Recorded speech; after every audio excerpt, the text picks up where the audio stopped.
दोस्तों नमस्कार, एक बार फिर से स्वागत है आप सारे लोगों का आपके अपने चैनल एस्पिरेंट लाइव पे। दोस्तों प्रखंड सांख्यिकी पदाधिकारी के लिए कल से फॉर्म फिलअप किया जाना है। उसी के जरूरी डॉक्यूमेंट्स के बारे में इस वीडियो में हम लोग बात करेंगे, साथ में सिलेबस के बारे में भी बात करेंगे। तो वीडियो के एंड तक बनी रहिएगा और काफी इंफॉर्मेटिव वीडियो होगा, छोटा सा एक वीडियो होगा जिसके बारे में हम लोग सारा डॉक्यूमेंट जो रिक्वायर्ड है उस फॉर्म फिलिंग में, उसके बारे में हम लोग यहाँ पे बात करने वाले हैं। कल से लेकर मतलब 1 अप्रैल से लेकर 19 अप्रैल तक इस फॉर्म को आप फिलअप कर सकते हैं। बहुत ही कम समय दिया गया है। तो यहां देखिएगा, ये जो आपका नोटिफिकेशन है, 28 तारीख को एक नोटिफिकेशन बीएसएससी के वेबसाइट पे ही आया था। वहां पर जाकर देखिएगा तो आपको मिल जाएगा, जिसमें कहा गया था कि आप ये जो वेबसाइट देख रहे हैं, इस वेबसाइट से आप फॉर्म को फिलअप कर सकते हैं। साथ में यहाँ पे 1/4/2025 से लेकर 21/4/2025 तक की अवधि में इसको क्या किया जाना है, समर्पित किया जाना है। और इसका जो ऑनलाइन आप पेमेंट कर सकते हैं वो क्रेडिट कार्ड से, डेबिट कार्ड से, यूपीआई और नेट बैंकिंग आदि से आप वहां पे पेमेंट इसका कर सकते हैं। लेकिन उसके बाद हम लोग जानेंगे यहाँ पे कि ये जो इसका फॉर्म फिलिंग में क्या क्या डॉक्यूमेंट्स रिक्वायर्ड है हमारा। जैसे ऑनलाइन आवेदन पत्र भरने में संबंधित तिथि और अन्य निर्देश यहाँ पे दिया गया था। ये नोटिफिकेशन का ही कटिंग है जो मैंने आपको यहाँ पे दिखाया है बोर्ड में, जिसमें एक एक बात के बारे में चर्चा है और वही मैं आपको बताने वाला हूँ। तो ऑनलाइन आवेदन प्रारंभ करने की तिथि जो है आपका 1/4/2025 से है, मतलब कल से है।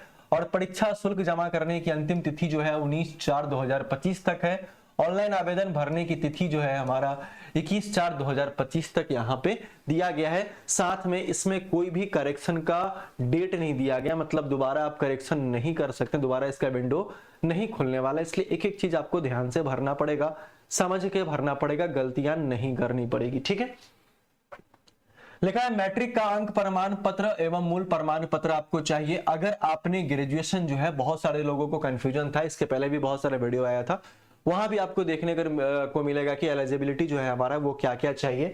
अगर आपका ग्रेजुएशन अर्थशास्त्र है, गणित है, सांख्यिकी में स्नातक से संबंधित अंक पत्र के मूल प्रमाण पत्र भी आपको वहां पे जमा करना पड़ेगा, ऑनलाइन वहां पे देना पड़ेगा आपको। ठीक है, तो ये आपका अगर मेन सब्जेक्ट है फिर भी सही है। अगर इनमें से कोई पेपर अगर आपका सब्सिडरी है फिर भी आपका सही है।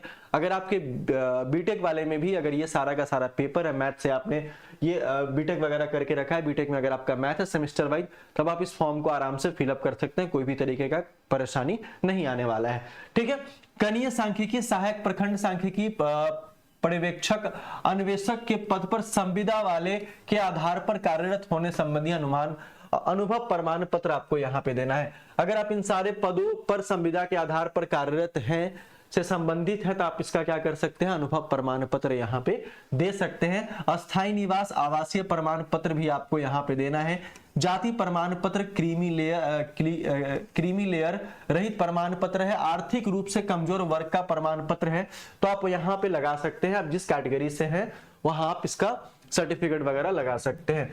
स्वतंत्रता सेनानी के पोता पोती, नाती और नातिन का प्रमाण पत्र भी है, तो आप लगा सकते हैं अगर आप उस कैटेगरी से बिलोंग करते हैं। दिव्यांगता का संबंधी प्रमाण पत्र है आपका। अधिकतम उम्र सीमा छूट हेतु सक्षम स्तर पर निर्गत सरकारी सेवक का प्रमाण पत्र लगा सकते हैं। भूतपूर्व सैनिक का प्रमाण पत्र है तो आप यहाँ पे लगा सकते हैं। कोई भी प्रमाण पत्र, अंक पत्र अपलोड नहीं किए जाने पर अभ्यर्थी का जो वो ऑनलाइन फॉर्म जो होगा वो रद्द करने हेतु आयोग स्वतंत्र होगा। इस बात की गारंटी इन्होंने पहले ही कह दिया है कि अगर कोई भी अंक पत्र और प्रमाण पत्र अगर अपलोड नहीं होता है तो उसका क्या होगा कि आपका वो रद्द कर दिया जाएगा। ठीक है, संविदा के आधार पे बहुत कम लोग फॉर्म फिलअप करेंगे, इसलिए आप लोगों को उतना टेंशन लेना नहीं है। सीधे फॉर्म को आपको फिलअप करना है और तैयारी में लग जाना है। और एक बहुत अच्छी वैकेंसी निकल कर आई है बीएसएससी की तरफ से। हालांकि जो पिछला वाला जो वैकेंसी आपका 2022 का था ग्रुप डी का, उसका हाल फिलहाल में 11 मई को इन्होंने एग्जाम डेट निकाला है। और बिहार एसएससी इंटर लेवल वाला का तो अभी तक खबर ही नहीं है। इसका देखते हैं आगे क्या होता है। इसके बारे में लिखा है कि पॉइंट नंबर 3 में कि ऑनलाइन आवेदन भरने हेतु विस्तृत आवश्यक निर्देश आयोग के वेबसाइट पे यहाँ पे अपलोड कर दिया जाएगा।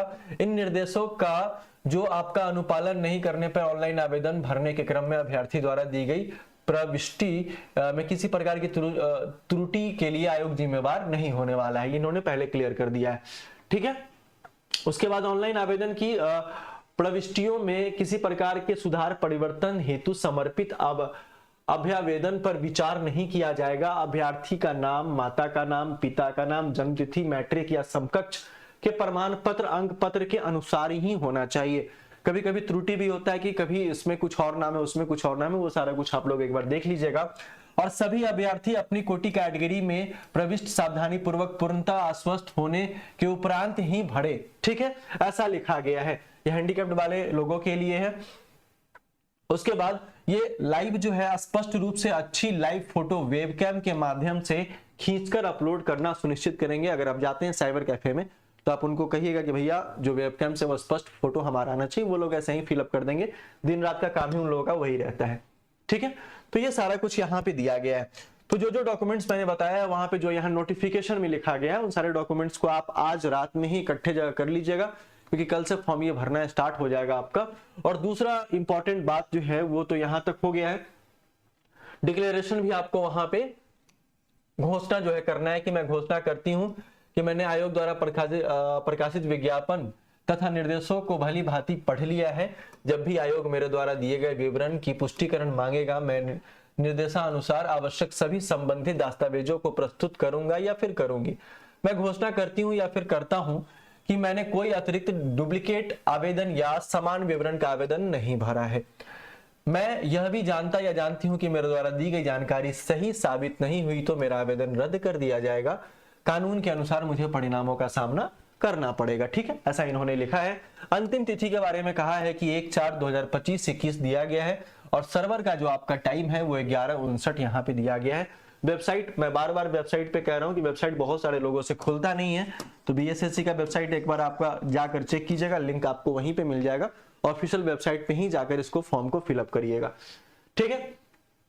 अब हम लोग दोस्तों बात कर लेते हैं यहाँ पे कि एग्जामिनेशन के बारे में। तो ध्यान से सुनिएगा कि परीक्षा की जो प्रकृति होगी वो वास्तुनिष्ठ होने वाली है, एमसीक्यू बेस्ड आपका एग्जामिनेशन होगा। और पीटी मेंस के बारे में चर्चा बड़ा ही डिटेल में किया गया है, मैं आपको बताता हूं कैसे। बिहार कर्मचारी चयन आयोग परीक्षा संचालन नियमावली 2010 के आलोक में 40,000 से अधिक आवेदन प्राप्त होने पर प्रारंभिक परीक्षा आयोजित की जाएगी। इनको लगता है कि 40,000 हमरा में फॉर्म में नहीं गिरेगा, बताइए, तो बड़ा दिक्कत वाला बात है भाई, है ना। 682 पोस्ट है ना, 682 पोस्ट के लिए कह रहे हैं कि 40,000 नहीं गिरेगा। बिहार है, बहुत सारा फॉर्म गिर सकता है, 3 लाख गिरेगा, 4 लाख गिरेगा, ठीक है। तो ये कह रहे हैं कि 40,000 से अधिक अगर आवेदन प्राप्त होता है तो उस कंडीशन में पीटी का एग्जामिनेशन कराया जाएगा, ठीक है। तो पीटी कब होगा? जब 40,000 से, जब नंबर ऑफ एप्लीकेंट्स हमारे पास 40,000 से ज्यादा हो जाएंगे, तब उस स्थिति में हमारा पीटी का एग्जामिनेशन होगा। फिर आपका मेंस का एग्जामिनेशन होगा। पीटी मेंस का सिलेबस सेम है, एक हिंदी को छोड़कर। मेंस में आपका हिंदी क्या हो जाता है, क्वालिफाइंग हो जाता है, वो आपका एक्स्ट्रा रहेगा, ठीक है। ये आपका कह रहे हैं। उसके बाद यहां पे कहा जा रहा है, क्या, जरा ध्यान से सुनिएगा, कि प्रारंभिक परीक्षा वास्तुनिष्ठ प्रकृति की होगी। प्रारंभिक परीक्षा के माध्यम से कोटिवार उपलब्ध रिक्तियों के 5 गुना संख्या के बराबर अभ्यर्थियों का चयन मुख्य परीक्षा के लिए किया जाएगा। मतलब पीटी में क्या होगा कि पीटी का जो आपका ये होगा, है ना, रिक्तियां जो है उसका 5 गुना चयन किया जाएगा मेंस के एग्जामिनेशन के लिए, और मुख्य परीक्षा हेतु अलग से विज्ञापन प्रकाशित किया जाएगा। इसी में संलग्न नहीं है। अगर पीटी होता है तो मेंस के लिए आपका अलग से क्या होगा, विज्ञापन जो है वहां पे प्रकाशित किया जाएगा, ठीक है। प्रारंभिक परीक्षा जो है, प्रारंभिक परीक्षा में एक पत्र सामान्य ज्ञान का होगा जिसमें निम्नलिखित विषय होने वाले हैं। सामान्य अध्ययन है, सामान्य विज्ञान एवं गणित है, और मानसिक क्षमता दिया गया है। जो दोस्तों आप लोगों को पता है कि 150 हमारे पास नंबर ऑफ क्वेश्चंस होने वाले हैं, और एक क्वेश्चन हमारे 4 नंबर के होंगे। मतलब टोटल आपके 600 नंबर का एग्जामिनेशन होने वाला है।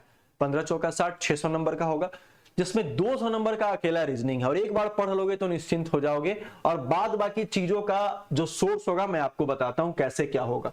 पहले हम लोग बात कर लेते हैं कि जीके जीएस का एप्लीकेशन। आप क्या करना कि नीचे एप्लीकेशन का लिंक दिया गया है, एप्लीकेशन को इंस्टॉल कर लेना, ठीक है। अब इंस्टॉल मैं क्यों कह रहा हूं, जरा ध्यान से सुनना। इंस्टॉल कर लेना और उसको क्या कर लेना, आप रजिस्टर कर लेना। रजिस्टर करने के बाद क्या होता है कि आज हमारा कौन सा दिन हो जाएगा, मंडे हमारा आज, ठीक है। 2 से 3 दिनों में इसका जो कोर्स होगा एकदम मिनिमम फी पे, जिसको आप देखोगे 1 बाय करके रिकॉर्डेड ही रहेगा। ज्यादातर वीडियो रिकॉर्डेड ही रहने वाली है और लाइव भी उसमें रहने वाला है, ठीक है। मैं आपको बताता हूं, ये आपका कोर्स हो जाएगा एकदम मिनिमम, जितना आप कहोगे उतना में, उतना कोई दिक्कत नहीं है। सारा वीडियो रिकॉर्डेड है और सारा एकदम एग्जाम के रेलेवेंट पढ़ाया गया है। दूसरा क्या है कि 20,000 क्वेश्चन का आपको एक ई बुक मिल जाएगा। इसमें जिसमें टोटल एमसीक्यूज क्वेश्चंस होंगे। 3 से 4 हजार आपके सिर्फ एंशिएंट हिस्ट्री के क्वेश्चंस होंगे, 2 से 3 हजार आपके मॉडर्न हिस्ट्री के क्वेश्चन होंगे, फिर आपके मेडाइवल के 2 से 3 हजार क्वेश्चन होने वाले हैं, साइंस के होंगे, इकोनॉमिक्स के होंगे, ज्योग्राफी के होंगे। ये सारे सवाल को जीके जीएस को मिलाकर जो आपको ई बुक मिलने वाला है वो 20,000 क्वेश्चंस का मिलने वाला है। एक बार देख लोगे, इससे ज्यादा किसी भी एग्जामिनेशन में पूछे जाने की संभावना ही नहीं है। टॉपिक वाइज आपको मिल जाएगा, जो आपको देखने में, समझने में, सुनने में और किसी को बताने में एग्जामिनेशन के लिए बिल्कुल रेलेवेंट होने वाला है। ठीक है, तो इसलिए आप एप्लीकेशन को इंस्टॉल कर लेना और साथ में टेलीग्राम चैनल को क्या करना, ज्वाइन कर लेना। यूट्यूब पे भी क्लासेस जाके भी थोड़ी देर बाद हम लोग जीके जीएस और रीजनिंग के बारे में डिटेल्स में बात करने वाले हैं। ठीक है, अच्छा अब यहां देखेंगे कि सामान्य अध्ययन में क्या क्या पूछा जाएगा। ये यहाँ पे लिखा गया पूरा का पूरा सिलेबस खंड ए में लिखा गया है। समसामयिक आपका विषय में लिखा गया है, वैज्ञानिक प्रगति, राष्ट्रीय अंतरराष्ट्रीय पुरस्कार, भारतीय भाषा पुस्तक लिपि, राजधानी, खेल, मुद्रा, खिलाड़ी, महत्वपूर्ण घटनाएं हैं, भारत और उसके पड़ोसी देश दिया गया है। ये सारा कुछ आपका पूछा जाने वाला है। सामान्य विज्ञान, गणित का आपका यहाँ चैप्टर टॉपिक वाइज, देखो मिसलेनियस नहीं पढ़ना है, हम लोगों को टॉपिक वाइज पढ़ना है। और टॉपिक वाइज का वेटेज भी आपको मैं बता दूंगा कि कौन से चैप्टर से कितना ज्यादा क्वेश्चंस पूछे जाने का संभावना है और कौन कौन सा चैप्टर हमारा ट्रेंडिंग में रहा है और किससे ज्यादा सवाल पूछे गए हैं अभी तक या फिर चांसेज है। ठीक है, तो ये सारा का सारा सिलेबस है आपका। रीजनिंग पे मेन ध्यान देंगे, जो हमारा स्कोरिंग पेपर होगा उस पे ज्यादातर हम लोग यहाँ पे ध्यान देने वाले हैं। ठीक है, तो ये हो गया हमारा। अच्छा, मुख्य परीक्षा जो होंगे उसमें 2 पात्र होने वाले हैं। मैंने कहा है हिंदी के बारे में, तो हिंदी 30% या 30% या अधिक लाएंगे, उन्हीं का दूसरा पत्र मूल्यांकित एवेल्युएट किया जाएगा। मतलब 30 जो है वो आपको अंक वहां पे लाना है ना, 30% अंक लाना है। ठीक है, और बाकी बात सारा का सारा सिलेबस जो आपका हो जाएगा वो आपका सेम हो जाने वाला है। ठीक है, ये मैंने बता ही दिया आप लोगों को, कोई दिक्कत है नहीं। इंक्वायरी नंबर है जिसमें सिर्फ आपको व्हाट्सअप करना है, कॉल नहीं करना है, सिर्फ आपको व्हाट्सअप करना है और व्हाट्सअप करने जानकारी आपको मिल जाएगा। एप्लीकेशन को डाउनलोड कर लीजिएगा और बाद बाकी जो सिलेबस का डिस्कशन वगैरह होता है हम लोग इसके बाद लाते हैं। एक एक चैप्टर टॉपिक वाइज करके हम लोग सारी चीजों में पढ़ेंगे। ठीक है, वीडियो अगर इन्फॉर्मेटिव लगा हो तो शेयर कर दीजिए सारे लोगों के पास, साथ में चैनल को सब्सक्राइब कर लीजिएगा। हम लोग मिलते हैं फिर से नेक्स्ट वाले वीडियो में, तब तक के लिए बहुत बहुत धन्यवाद। जय हिंद।